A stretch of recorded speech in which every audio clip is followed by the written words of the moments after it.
Hey, well, good morning, everyone. As she said, my name is Sean Chandler. I have a YouTube channel called Sean Chandler Talks About, and I live here in fact, my son is at middle school, so I guess we're from the other side of the tracks, and sorry that we're a family. But anyway, I've been lucky enough to be full-time on YouTube for 5 years this month. I talk about movies for a living, so it's even a fun version of getting to do YouTube. Back in 2016, I went to go see the Ghostbusters movie that came out with my wife. The next day I thought, hey, why don't I post a review?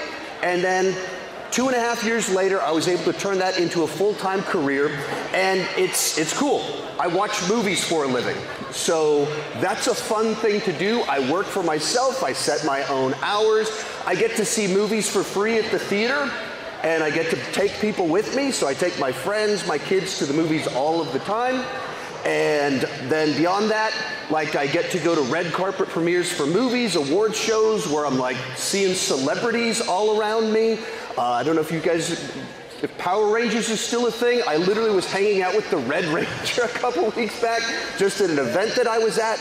And so it's getting to do YouTube for a living is very cool, not just because it's YouTube and that's what pretty much everyone under 18 wants to do for a living, but it's opened a bunch of doors to get to do amazing opportunities and doing something that I love for a living.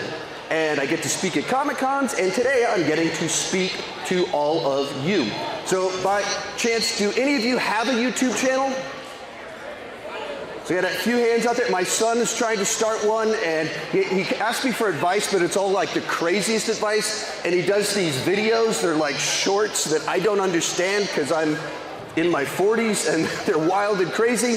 But so many people want to do a YouTube channel, but they don't know what it actually takes to grow a YouTube channel.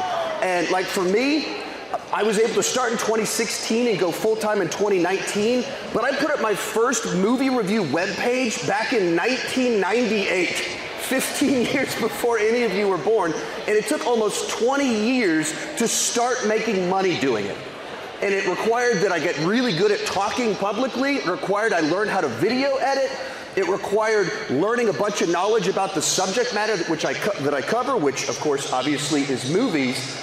And like so often people think YouTube is just like this super easy thing. Oh, just post videos. I'll just post videos and grow and get rich. It really doesn't work like that. There's a lot more to it that requires trying to think about what people would want to watch.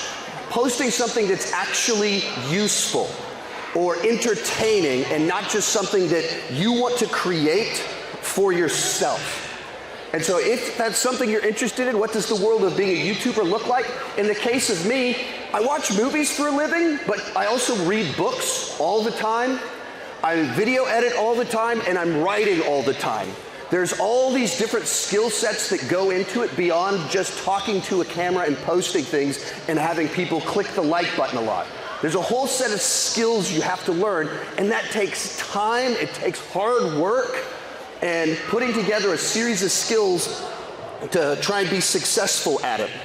But if you want to be successful on YouTube, you need to put out content that's useful. You have to try and make every video a little bit better than the last one. And then you always have to think about the viewers and think, what would they actually want to watch and click on?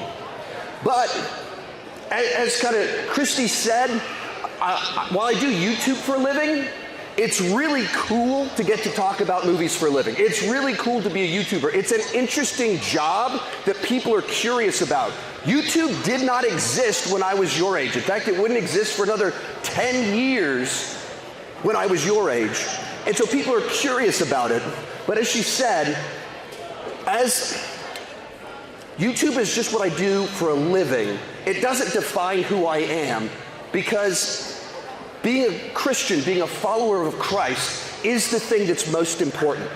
So often we try to find validation and satisfaction in things in this world, and it does not work.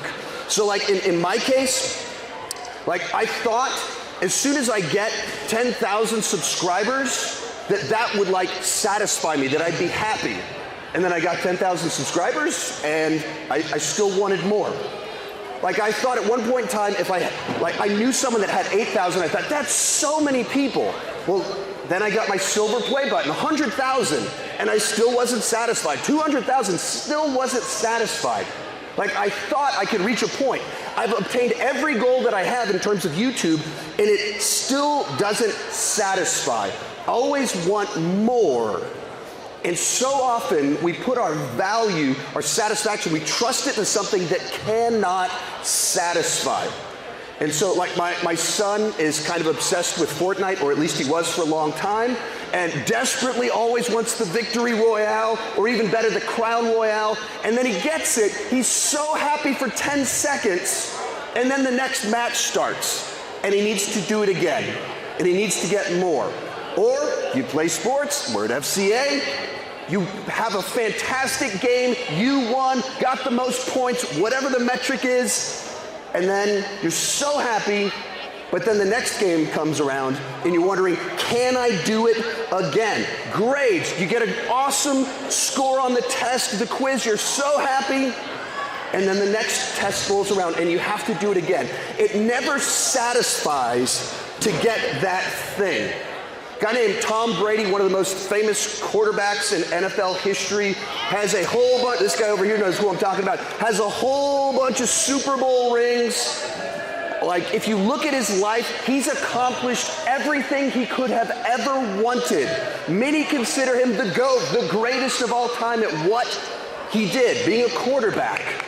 And married models, extraordinarily rich, and there's an interview for him where he's talking about everything that he's achieved, and then he goes, well, there's got to be more than this. And he just has this look of despair on his face. This good-looking, wildly successful guy with 2 hands full of Super Bowl rings. He has everything in this world that he could ask for, and he said, there's got to be more than this. And right along those same lines, as you get older, some of the celebrities, the actors, the musicians that you follow, you'll start to realize just how miserable some of them are. Back when I was your age, one of the biggest bands on the planet was a band called Nirvana. They changed the whole scheme of music, sold millions and millions and millions of records. But the lead singer of the band, who was reaping all the fame, all the rewards of this, was so depressed that he took his own life.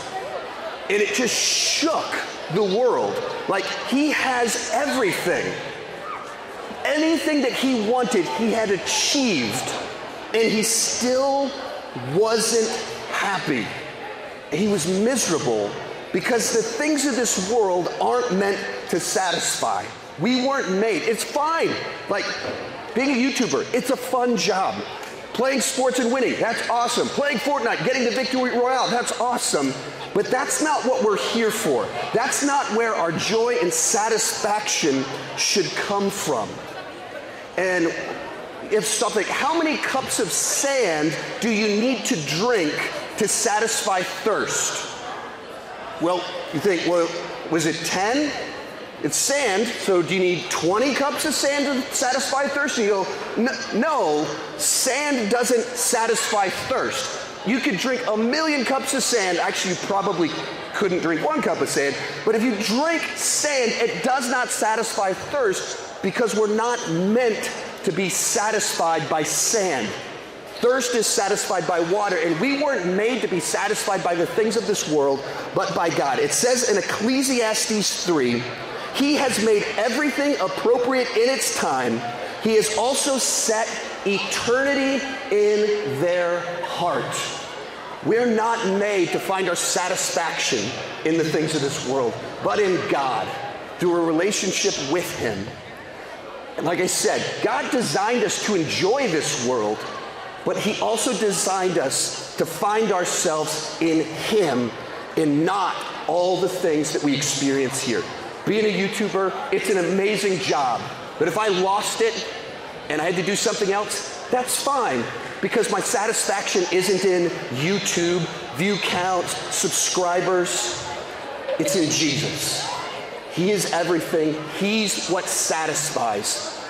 Everything in the world minus Jesus is nothing. But Jesus plus nothing is everything. So thank you guys so much. Have a great day. Thank you.